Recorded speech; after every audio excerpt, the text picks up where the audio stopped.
Hoy vamos a pasar 3 días con unos artistas latinoamericanos que difunden la cultura ucraniana y su lucha a través de su interpretación. Ellos cambian la actitud de la gente gracias al idioma universal, la música. Suscríbete para no perder los episodios especiales de ADN de Libertad. Soy Darina Tkachenko. Que comience esta aventura.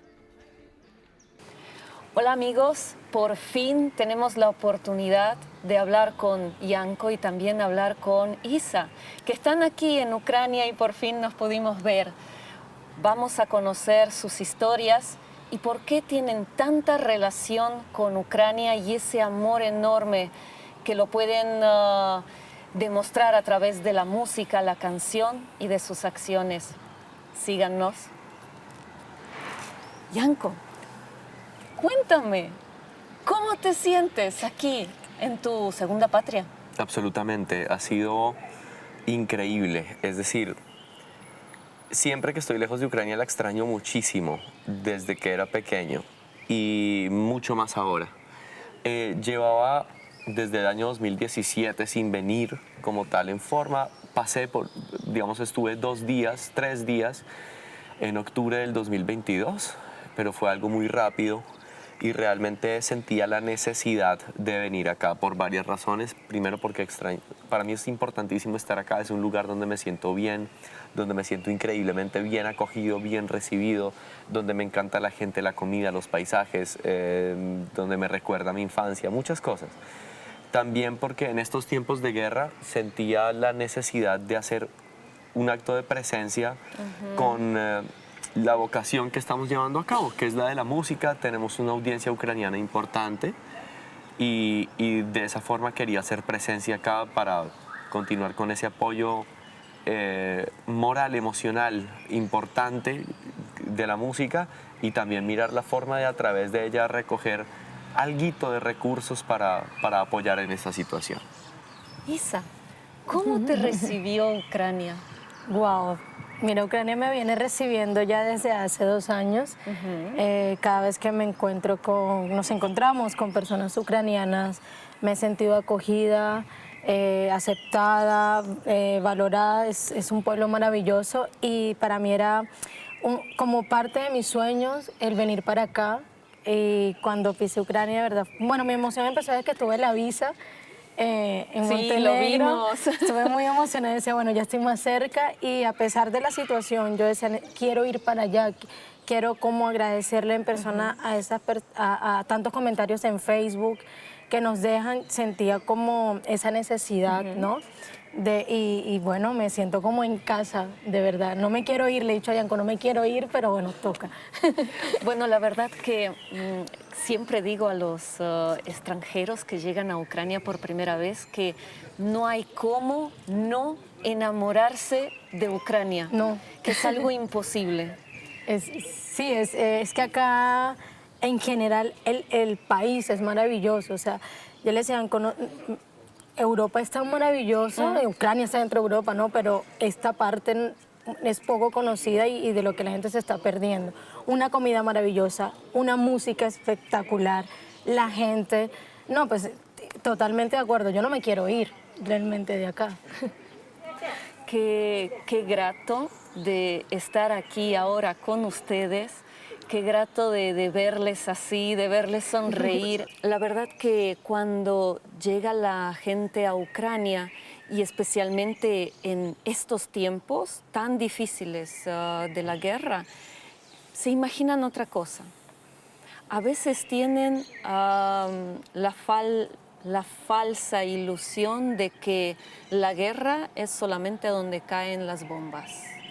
Yo les explico que detrás de cada persona que ve pasar hay luto, hay dolor, hay mucha resiliencia y hay mucho esfuerzo por seguir adelante y sonreír.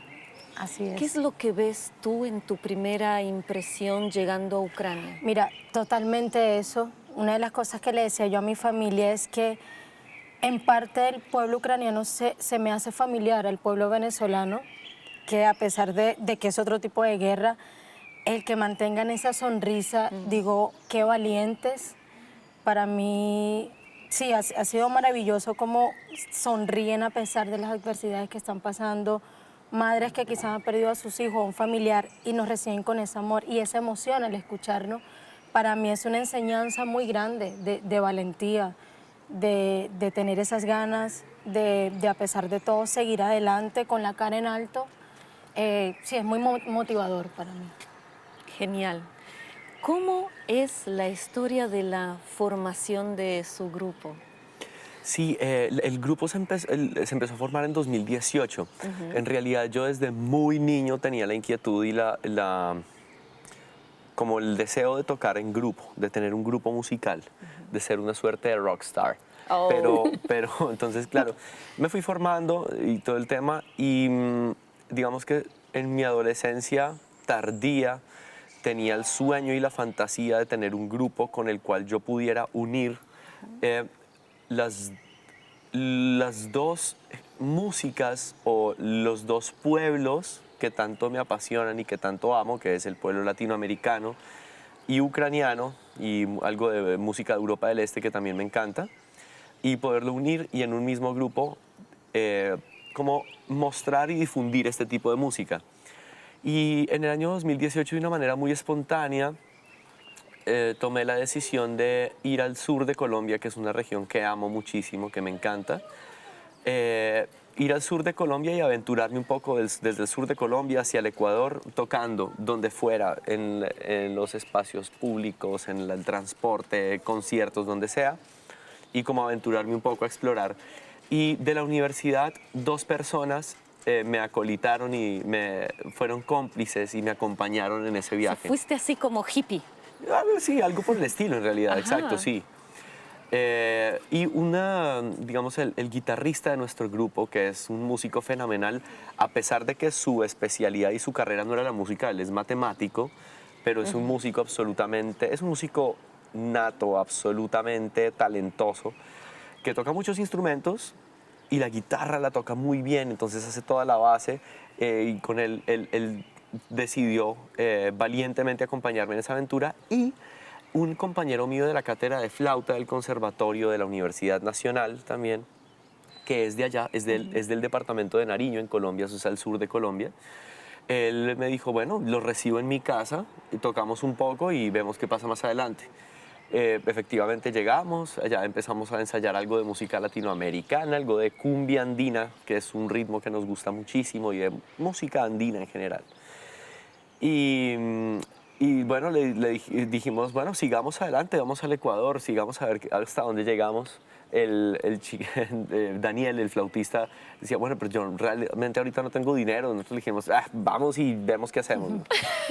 Y ¿Se aventuraron? Sí, absolutamente. Nos fuimos, cruzamos la frontera, llegamos a Tulcán, Quito, llegamos hasta Salinas, hasta la costa, estuvimos allá, tocábamos, comíamos delicioso, nunca nos faltó nada. Estuvimos en Quito, Ambato, bueno, luego regresamos y nos gustó mucho la experiencia. Y estando allá justamente, con los instrumentos que teníamos, que eran básicamente, bueno, una flauta traversa, guitarra, charango, una guacharaca, que es un instrumento de percusión andina. Con esos instrumentos, en un momento yo les dije, bueno, acompáñenme una canción ucraniana, hagan lo que puedan. Entonces canté la canción, me acompañaron muy bien. El chico de la guitarra, Nicolás, tiene un oído espectacular. Y Daniel con la guacharaca, entonces claro, y yo con el charango, porque no tenía acordeón en ese momento, que el acordeón es un instrumento más usual acá. Sí. Con el charango, que es un instrumento súper andino, y tocamos algo de música ucraniana y sonaba muy bien, con un sonido particularmente andino, pero música ucraniana. Y de esa manera tan orgánica y genuina fue que se dio un poco esa fusión, y decidimos al regresar ya a Bogotá, digamos que consolidar el proyecto, incluir más personas, más integrantes. Algunos han llegado, se han ido. Digamos que el trío siempre ha permanecido estable, y en el año 2022 entró Isamar con el violonchelo, que es un instrumento absolutamente multifacético y maravilloso. Isamar es muy talentosa, toca precioso. Y entonces, bueno, hemos estado nosotros, también estuvo mi mamá tocando percusión y cantando con nosotros el año pasado, varios meses por Europa. Digamos que aquí en Europa hemos hecho un poco lo que hicimos en el Ecuador. También dejamos todo, pues ya teníamos cada uno trabajo, sus cosas. Decidimos dejar todo y aventurarnos y pues bueno, aquí hemos estado por Europa haciendo música. Impresionante. ¿Cómo fue la decisión de ir a Europa? ¿Cuál fue el empujón? Intuitivamente, yo desde hace mucho tiempo sentía, desde que formamos el grupo, yo sentía que había que venir a Europa y realmente mi objetivo era venir a Ucrania, porque yo cuando venía los veranos acá con mi mamá, cuando venía a visitar Ucrania, yo solía tocar, a veces en las calles o en reuniones familiares distintas, y yo sentía que la acogida, o sea, aquí siempre la música latinoamericana la acogían increíblemente bien, es decir, con gran interés, les gustaba mucho la música latinoamericana, la música en español, y la música ucraniana también, porque existe un gran amor hacia sus raíces, hacia su patria, pero también son muy abiertos a otras culturas. En otros países eso no ocurre tanto. Aquí son especialmente abiertos hacia la música de otras culturas, o por lo menos el español les encanta. Entonces yo sentía que había que traer a mi grupo acá. Y el objetivo de viajar a Europa era venir acá. Y en efecto, a principio del año 2022 compramos los tiquetes a España. Estábamos a punto de comprar los tiquetes aquí, a Kyiv desde España, pero decidimos esperar porque la amenaza de guerra era muy clara. Decidimos esperar. Efectivamente, la invasión a gran escala empezó. Bueno, a mí personalmente eso me desestabilizó muchísimo por también los planes que teníamos y todo. Sin embargo, decidimos mantener en firme el plan de venir a Europa y pues en ese momento más que nunca yo sentía la necesidad de estar cerca al pueblo ucraniano, aunque sea en Europa iba a estar más cerca.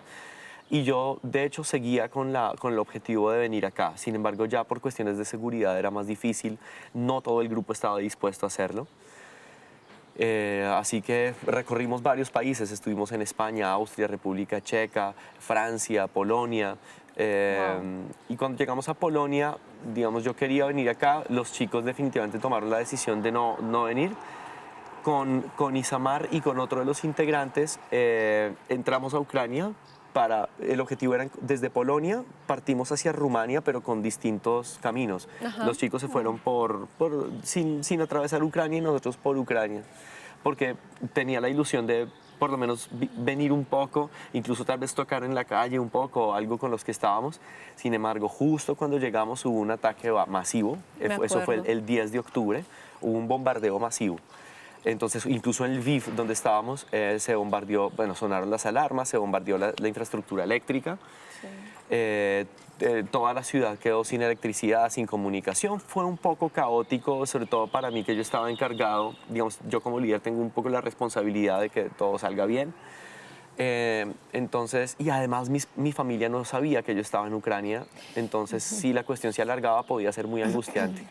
Entonces en ese momento yo vi que era mejor tal vez salir un poco anticipadamente hacia Rumania. Nos dirigimos hacia Chernivtsi, que es cerca de la frontera con Rumania, pasamos otra noche allí, también hubo alarmas. Y bueno, luego tomamos un bus hacia Suchava y nos encontramos con los chicos nuevamente en Rumania. Sin embargo, ahí fue angustiante. Además, claro, la primera vez que oía las alarmas y todo este tema para mí fue muy angustiante, a pesar de que la gente aquí lleva 2 años escuchando eso. La primera vez impresiona mucho. Y, ¿qué es lo que sentiste? La sensación de vulnerabilidad es aterradora. O sea, la sensación de que en cualquier momento vas a explotar. Es aterradora. Y sin embargo, claro, la gente está más o menos acostumbrada cuando salimos en ese momento a la ciudad a ver un poco qué pasaba. Claro, no había luz en ningún lado, los tranvías estaban parados porque funcionan con electricidad, los trolleybús no funcionaban porque funcionan con electricidad. Y claro, la gente mantenía una relativa calma y como una resignación respecto a la situación. Y se respiraba un poco una tensa calma porque de todas maneras en Lviv no están tan acostumbrados como en otras ciudades a ese tipo de ataques. Es decir, hay que entender que Ucrania es un país territorialmente muy grande, es el país más grande de Europa en territorio, sin contar Rusia obviamente. Y eso, que no es muy Europa. claro, por supuesto. Claro, hablando geográficamente, en ese sentido es el país más grande de Europa. Le sigue luego Francia y otros países. Sí. Entonces hay mucha negación, digamos, claro, la gente que simpatiza con el discurso ruso sobre la guerra, muchas veces tiene una visión negacionista porque ve imágenes de que en Kiev todo estaba aparentemente normal. Aquí incluso estamos sentados, la gente está yendo a sus cosas, todo parece estar normal. Sin embargo, hay que entender que el país es muy grande y que la zona donde se llevan a cabo los combates y las acciones armadas es una zona geográfica muy grande pero concreta. Digamos, claro, aquí no hay enfrentamientos armados. Hay ciudades donde llegan bombas con mucha frecuencia y hay ciudades de Ucrania donde no llegan bombas con frecuencia. Eso en gran parte gracias al trabajo también de la defensa antiaérea, que son personas que están desde computadores vigilando e interceptando misiles. Entonces, por ejemplo, ayer todo el día sonaron alarmas, no llegó a explotar nada porque los misiles, por ejemplo, fueron interceptados. Entonces, eso permite que en varias ciudades la vida se desarrolle con cierta normalidad y obviamente los seres humanos quieren seguir su vida con cierta normalidad a pesar de la guerra. Hay ciudades donde es imposible estar, pero hay ciudades donde uno puede incluso llevar una vida con cierta normalidad, aunque cada familia tiene alguien que está luchando, tienen alguien que ya ha muerto en el frente. Nosotros tocamos los conciertos y muchas de las personas que llegan a nosotros son mamás que nos cuentan que sus hijos ya fallecieron en el frente. Entonces, claro, uno ve a las personas normales, pero siempre todas esas personas tienen algún familiar que está en el frente, algún familiar que ya ha muerto, que está herido, que le falta algún miembro. Entonces, la guerra se vive de muchas maneras, no solamente como la gente de pronto piensa que es en las películas escondiéndose todo el tiempo de bombas Rambo y todo eso. y Rambo y combates por todos lados. Se vive de muchas maneras. El frente de batalla es un infierno. El frente de batalla como tal es un lugar al que un ser humano normal no debería por qué estar ahí. Sin embargo, no nació para eso. el ser humano Nadie está listo es- para la guerra. Exacto, el ser humano no tiene por qué vivir eso. Es absurdo que las personas de acá no puedan llevar una vida como el resto de Europa solo por haber nacido acá, porque de todas maneras las alarmas suenan constantemente. Sí. Hay ciertas ciudades donde en cualquier momento, en cualquier edificio residencial, llega una bomba. Anteayer murieron 21 personas en Kharkiv, hace poco murieron varias personas en Odessa. Aquí en el occidente es mucho menor la probabilidad de que lleguen bombas, pero de muchas formas se vive la guerra también. Yo siempre cuando sigo todo lo que ustedes están haciendo, yo veo que siempre están al tanto de lo que pasa aquí a pesar de que no estén, digamos, en Ucrania en ese momento. ¿Cómo un artista que se dedica a crear arte es un proceso totalmente diferente a alguien que está en la oficina haciendo, no sé? Y cómo una persona que está tanto en el arte, que abre su corazón, su alma, está constantemente siguiendo la guerra y todo lo que está pasando en Ucrania. ¿Cómo poder fusionar esto? Mire, Tiempo. para nosotros es tan importante cada cosa que sucede acá. Nosotros, o en mi caso muy particular, siempre he pensado, no es que quiero maquillar la realidad de Ucrania. Yo estoy en grupos de Telegram, tengo paisanos acá que están también combatiendo. Entonces no es solamente, mira, cuando quieres algo o te interesa algo es como en su totalidad y es tan importante todo. O sea, ahorita Ucrania forma parte de todo, hasta lamentablemente de la guerra. Y para nosotros es muy importante saber cómo está, qué está pasando, cómo se puede ayudar, en el caso de nosotros mediante el arte, tratar, ¿no? Como no maquillar, dibujar una perfección, sino como, bueno, un aliento de la manera en que nosotros podemos, que en este caso con el arte. Sí, y realmente, claro, es decir, desde el 2014 hemos estado muy al tanto. Nosotros teníamos una intención de venir, digamos, de de que florezca nuestro proyecto también, porque yo sentía que la acogida iba a ser muy grande acá. Y lo más increíble de todo es que no me equivocaba. Es decir, las cifras en redes sociales empezaron a demostrar que en efecto la acogida acá es grandísima. Claro, se fue más por el lado de la música ucraniana, en el estilo latino en el que lo hacemos. Y entendí que justo, claro, cuando empezó la guerra a gran escala, en algún momento llegué a sentir que pues como que la gente ya no iba a estar para estas cosas, pero fue donde más la gente solicitaba contenido, donde más la gente nos comentaba. Muchos, miles de comentarios diciéndonos que nos escuchan desde los refugios cuando hay bombardeo y eso les ayuda a sentir tranquilidad, les ayuda a sentir esperanza. Soldados desde el frente nos escriben que escuchan la música, que escuchan lo que hacemos, que eso les inspira, que eso les ayuda, les apoya. Entonces en ese momento entendí que también es una forma de combatir, que nada se compara a lo que hacen los soldados en el frente, donde entregan su vida, su salud, donde sufren la mayor intensidad de dolores físicos y emocionales que puede resistir cualquier ser humano. Nada se compara con eso. Sin embargo, para que un pueblo luche por su soberanía, libertad, independencia, por su derecho a vivir como quiere vivir, necesita entender, o sea, necesita tener una razón para luchar.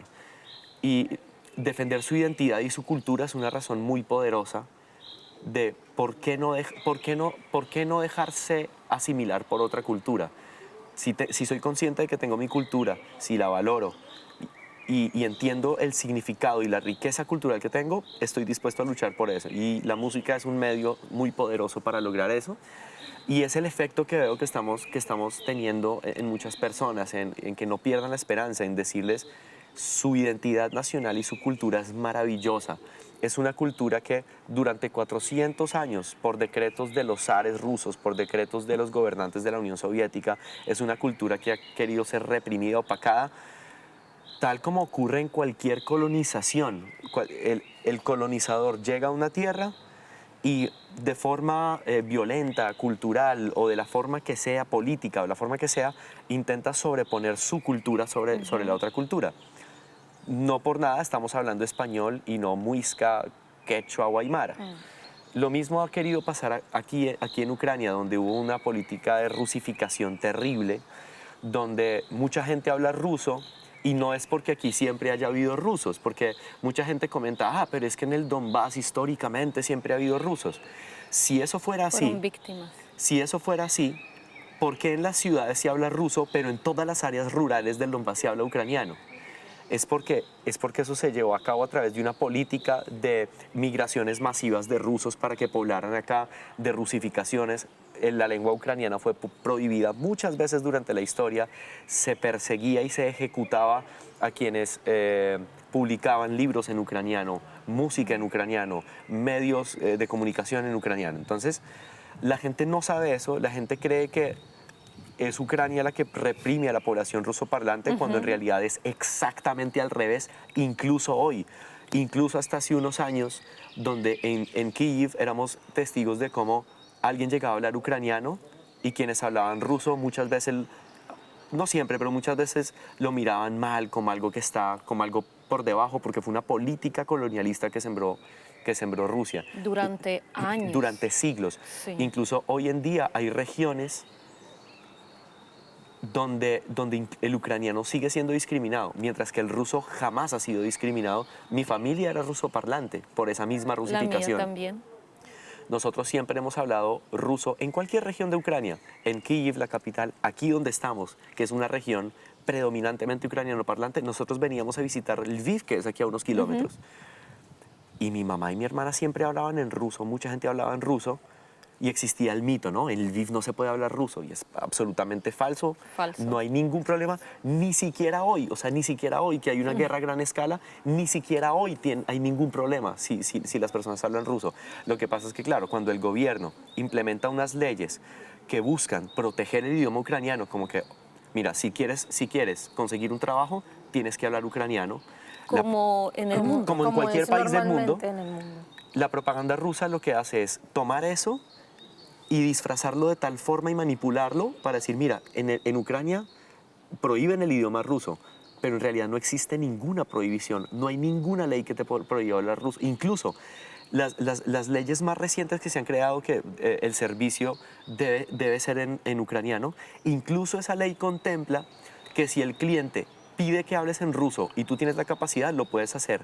Incluso está contemplado en esa ley. Entonces, no ruso, sino idioma cualquier extranjero. Exacto, incluso si la persona Hasta no hay habla discriminación en eso. inglés, rumano, español, lo que sea, Sí. exacto, no discrimina. Entonces, se ha manipulado mucho y lo que pasa es que en el pueblo ucraniano, por esa misma manipulación de siglos, a pesar de que ha resistido heroicamente, porque el hecho de que en Ucrania no se haya perdido el ucraniano, como sí ha pasado en muchos países que se pierde su lengua, Irlanda, Bielorrusia, que se está perdiendo, porque es muy poco el porcentaje, incluso en los países de América Latina, donde se ha perdido gran porcentaje de las lenguas nativas, en muchos países se ha perdido. Ucrania el pueblo ucraniano no ha permitido que eso pase.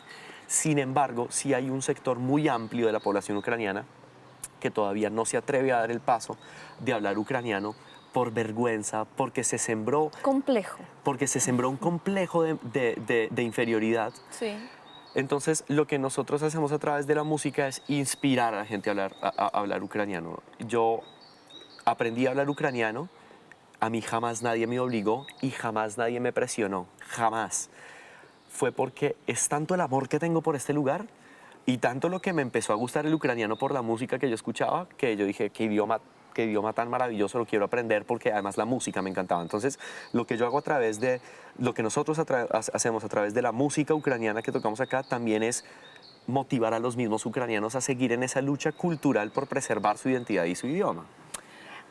Ya que tienes una visión como músico, ustedes dos, ¿qué sientes? Te pregunto más a ti por el ruso, ¿no? ¿Qué sientes como músico? ¿Qué diferencia hay en los sonidos, en la pronunciación al momento de hablar y todo, en el ruso y el ucraniano? Sí, claro, hay diferencias notables. Tal vez muchas personas pueden creer No que... lingüísticas hablo, ¿eh? Claro, fonéticas incluso, porque, claro, muchas personas a veces a nosotros nos preguntan, hispanos hablantes nos preguntan, bueno, pero ¿realmente son idiomas diferentes o es como...? Porque, por ejemplo... O es política. O es política, porque está el caso de Yugoslavia, donde en Serbia le dicen serbio, en Croacia le dicen croata, en Bosnia le dicen bosnio, y es el mismo idioma en realidad. O sea, en realidad se conoce como serbo-croata. Entonces la gente a veces puede creer que aquí es un poquito lo mismo, o pueden creer que es como el español de Chile o el español colombiano. Sí, Realmente no, exacto. son idiomas sustancialmente diferentes. Claro, de la misma familia eslava oriental, existen grupos de idiomas. Entonces, es un poco como el español y el rumano, el español y el francés, o el español y el italiano. Es decir, son idiomas con una raíz, con un grupo lingüístico, pero sustancialmente diferentes. Entonces, incluso la fonética. ¿Qué pasa con el ucraniano? Como en las regiones centrales, muchas veces uno escuchaba hablar ucraniano, personas que en realidad son rusoparlantes. Yo recuerdo que cuando yo era, niño, preadolescente, yo sentía que no me gustaba el ucraniano porque lo oía, digamos, yo lo oía de la televisión, lo oía tal, y yo sentía que como que no me gustaba hasta que oí cómo lo hablan las personas que genuinamente toda su vida han hablado ucraniano, por ejemplo, en regiones del centro de Ucrania, en regiones del occidente, y es otra cosa completamente, es un idioma es que también absolutamente era delicioso. manipulación. Claro. Por la televisión lo que veíamos, hacían como algo parecido a algo muy artificial. Exacto. En donde la persona sentía que no puede nunca llegar a eso y se escuchaba algo tan artificial. Exactamente, cuando se escucha, a veces se escucha artificial cuando la persona, ¿sí? Pero entonces, realmente hay regiones de Ucrania donde se mantiene la lengua viva como es sustancialmente distinta. Incluso durante la Unión Soviética una política de...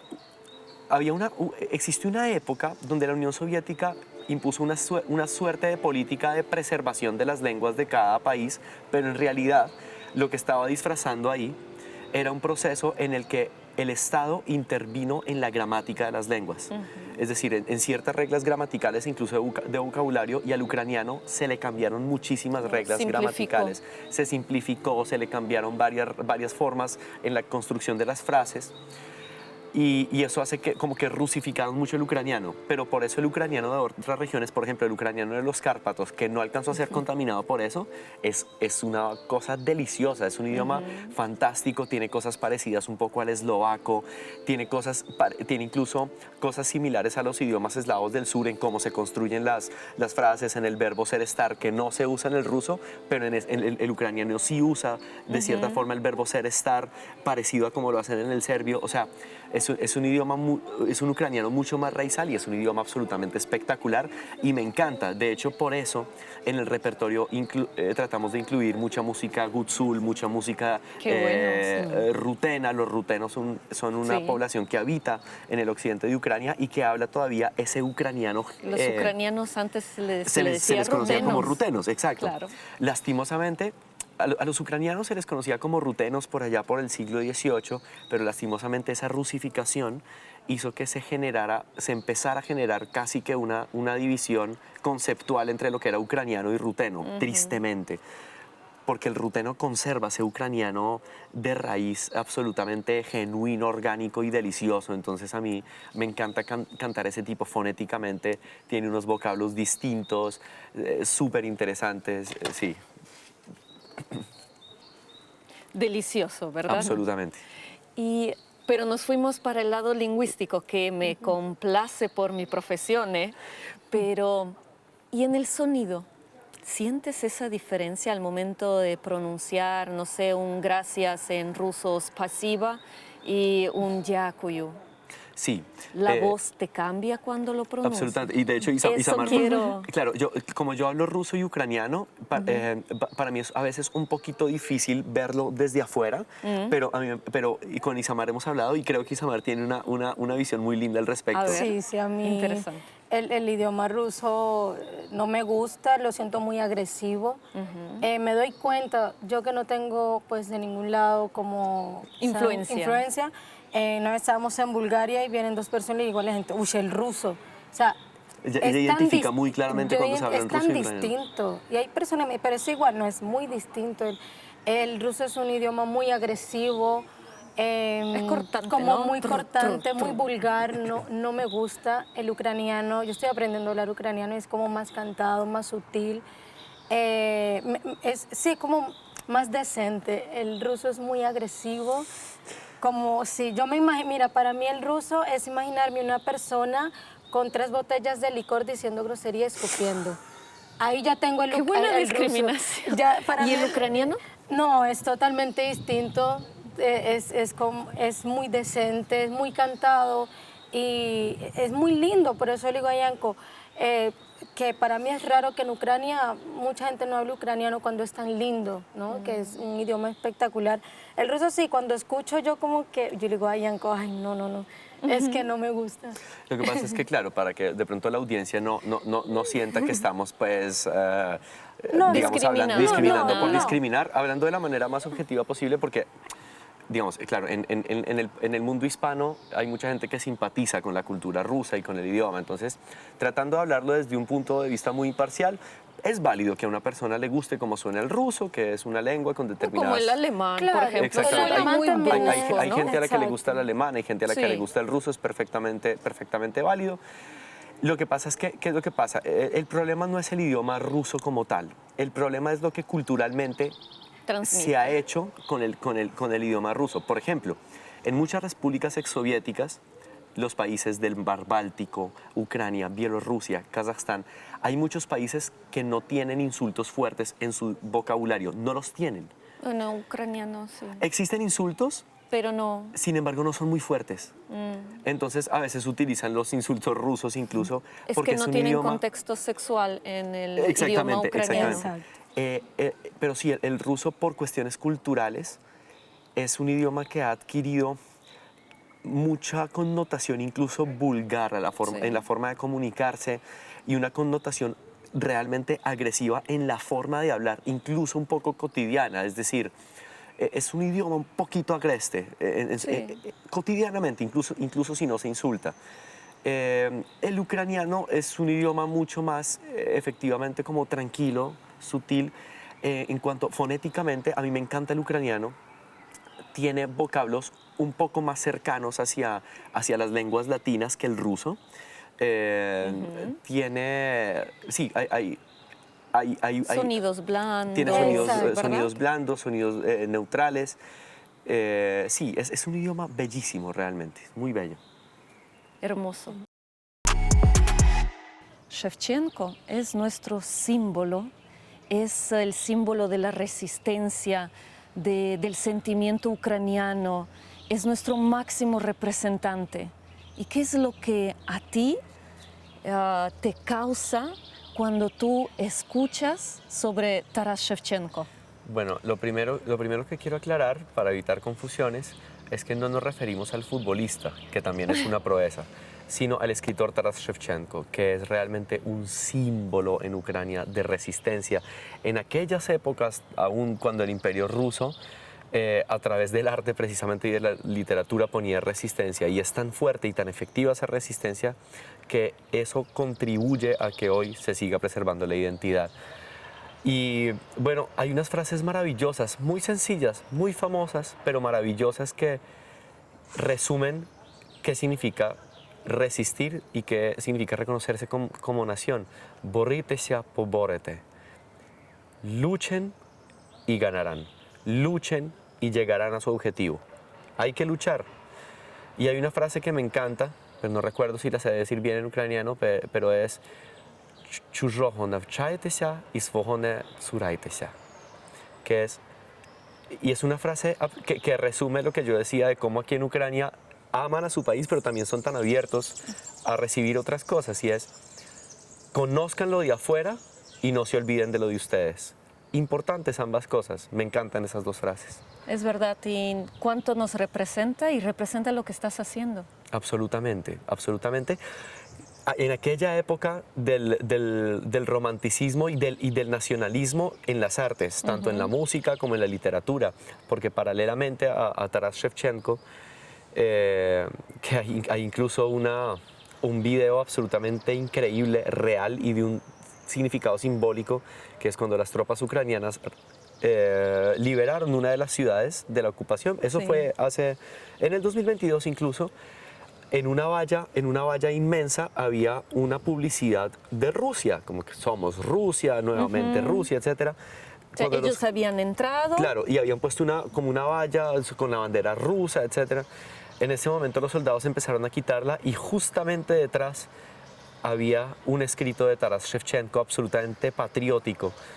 Y son cosas muy simbólicas. Paralelo también hubo compositores en la música que desarrollaron el nacionalismo ucraniano en la música y que tienen música preciosa y además muy conocida en el mundo, pero la gente no es muy consciente de que son compositores ucranianos, como Mykola Lysenko, Skorik, que son dos compositores del nacionalismo ucraniano de aquella época, el nacionalismo en las artes, absolutamente emblemáticos. El famosísimo villancico Carol of the Bells. Es decir, y tiene elementos del nacionalismo artístico ucraniano, y son compositores de aún de épocas del Imperio ruso. ¿Qué te parece si te digo que en el himno de Rusia hay presencia de lo que escribió Lysenko, lo que compuso Lysenko? Sí, había escuchado algo. Incluso me acuerdo que cuando leí al respecto indagué, y hay unos motivos sospechosamente similares. Sí, y la verdad que esto estaba bajo llave en archivos, y una de las estudiantes de música, ¿no? Pues ella estaba haciendo su investigación como su tesis, Sí. y descubrió en los archivos esta composición, y que sí, realmente está la melodía central de lo que ahora es el himno actual de Rusia. Hasta en eso Claro, nos robaron. Que era la misma melodía del himno soviético, sí, la Sí. misma melodía, sí. Y bueno, es lo que tenemos hasta el día de hoy. Pero es importante el demostrar qué ha pasado, porque a la final tener su propia cultura, desarrollarla, es lo que cada cultura debe hacer, cada nación, cada pueblo, y está bien. Pero, por ejemplo, todo el tiempo decir que le pertenecen cosas que no le pertenecen, absolutamente. Una de las cosas que tanto me duele y de las que tanto trato de hablar es de cómo grandes contribuciones ucranianas a la cultura mundial, ciencia en el mundo, a la música en el mundo, las danzas y todo el cine y muchísimas contribuciones ucranianas han sido apropiadas en su gran mayoría por Rusia e incluso por otros países. Porque, claro, siempre estuvo el dominio imperial de Rusia y también, bueno, por ejemplo, en el área de la ciencia, siempre me gusta hablar de, la gente habla de Gagarin que fue al espacio, pero el proyecto de la Unión Soviética de ir al espacio fue desarrollado y pensado por un ucraniano, que era Sergei Korolev, que fue el ingeniero que construyó, que diseñó el cohete que llevó a la Unión Soviética al espacio, que luego fue además encarcelado y llevado a campos de concentración a Siberia por la misma Unión Soviética. De esa manera le agradecieron por su contribución. Es una manera de agradecer realmente, propia de ellos. Propia de ellos, exactamente. En cuanto a las danzas, el famosísimo Hopak, las danzas que la gente estereotipifica como danzas rusas, que son los cosacos, ¿no? Haciendo todo tipo de acrobacias, y realmente son danzas ucranianas. Una de las danzas más difíciles del mundo. Una de las danzas más difíciles y acrobáticas del mundo, que es absolutamente espectacular. En el área de la música, Prokofiev, por no ir tan lejos, era ucraniano. Tchaikovsky, si bien no nació en Ucrania, pero es descendiente directo de cosacos ucranianos, tan así que el apellido era Chaika y fue modificado para rusificarlo a Tchaikovsky. Y no estoy dando información de propaganda que sea una versión, estoy hablando de hechos perfectamente consultables en internet, además. En archivos se puede exacto. levantar, eso todo está registrado. Incluso en Wikipedia aparece, o sea, es decir, si se lee con detenimiento ese tipo de cosas. De hecho, comparen a veces algunas cosas, lean la Wikipedia en ruso, traduciéndola, sí, pero en ruso. Sí. Y luego comparen lo que escriben en la Wikipedia en ucraniano, traduciéndola, ¿no? Y van a ver esa diferencia. Es una muy buena tarea. Empleenlo. Absolutamente, y vale la pena contrastar toda la información, pero leerla muy bien, como incluso el logro de la Segunda Guerra Mundial. La gente habla de que Estados Unidos se lo apropió o de que Rusia fue la que ganó. Y realmente eso es un desconocimiento histórico absoluto, porque la gente cree que por ver películas de la Segunda Guerra Mundial, entonces sabe de historia. Ya puede hacer comentarios profesionales. Yo he leído mucho, pero he visto un par de videos o películas sobre la Segunda Guerra Mundial. O en la enciclopedia de TikTok. Exactamente. Pero en realidad, si la gente se detuviera a ver que, bueno, primero, que la Unión Soviética era aliada de la Alemania nazi, hasta que los nazis invadieron a la Unión Soviética, y porque se rompió el pacto con el que se habían partido Europa, con el pacto Molotov-Ribbentrop. Ahí fue que la Unión Soviética respondió, pero la Unión Soviética no era mejor que la Alemania nazi. Tal vez sus campos de concentración hacían menos experimentos y eran ligeramente menos crueles que los campos de concentración nazis, pero eran regímenes igual de antisemitas, regímenes igual de totalitarios, de represivos. La Unión Soviética también cometió holocaustos. Entonces, es bueno saber eso, pero saber que a los nazis los derrotaron soldados cuya tercera parte del ejército soviético eran ucranianos. Y no solamente en el Ejército Rojo, en la UPA también luchaban contra los soviéticos y contra los nazis. Algo único también en el mundo, porque tenían de todo lado. Era un ejército guerrillero que se alzó contra los imperios más poderosos de la época, la Unión Soviética, la Alemania nazi, y el expansionismo polaco, que también hacía presencia aquí en Ucrania. Entonces, claro, la propaganda rusa hace ver a Stepan Bandera como un supuesto aliado de los nazis, manipulando la información, pero basta con meterse a leer a detenimiento y ver que era un ideólogo también antinazi, acérrimo. Su familia fue asesinada por los nazis por lo mismo. Él fue prisionero de los nazis por lo mismo. Entonces son cuestiones históricas absolutamente importantes.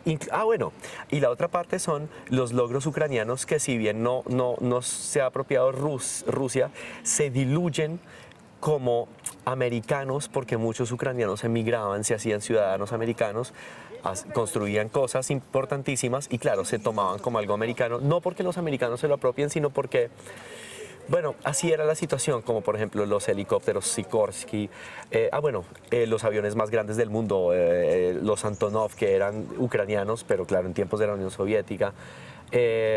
Muchos actores de cine, escritores, compositores. Sí. Hay un sinfín de compositores norteamericanos que en realidad son ucranianos, son hijos de ucranianos, como Gershwin, por ejemplo. Directores de cine que son hijos de ucranianos, como Spielberg. Hay un sinfín de nombres y nombres y nombres. El mismo Carl Sagan, ambos padres ucranianos.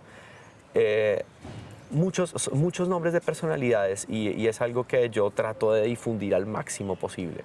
Sí, y de hecho vamos a tener un programa, vamos a ver si causa interés en nuestro público para demostrar a estas personas que son ucranianas o descendientes de ucranianos, que son artistas. Así que si es interesante, dejen por favor debajo en los comentarios de que sí lo hagamos, de que sí vale la pena. Y te invitaría entonces. Por favor, dichoso estaría yo. Bien.